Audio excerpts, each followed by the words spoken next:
It's been a traumatic year for British Transport Police, a year dominated by terrorist attacks on railways, with IRA explosions at Clapham Junction, London Bridge and Wandsworth.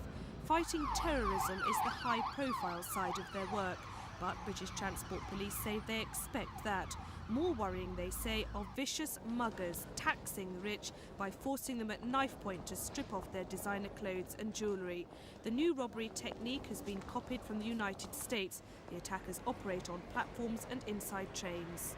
Well, after all the modern type of designer clothing that they can get, that somebody who's perhaps one of your youngsters has gone into town, into the city to buy some clothes, they've come back with some Gucci clothes, or some designer jewellery, something special. And of course these items have been seen and people have stolen them from the youngsters.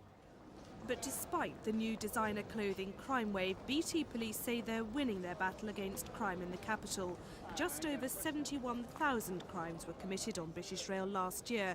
That's up 3.9%, but the average is 16%. Meanwhile, crimes on the Underground have dropped by the same amount. The most significant drops being on sexual offences. There were 474 on British Rail and on London Underground 243. Today's annual report isn't just about crime, but its effect on the victim. The force's chief constable says they're the most vulnerable group and admits they've sometimes been given a rough deal.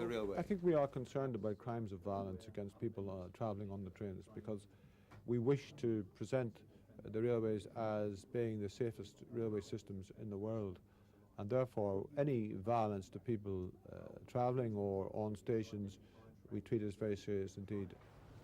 But the force admits it's fighting a losing battle, with a clear-up rate for some crimes as low as 10%. Catherine Bayfield, Thames News.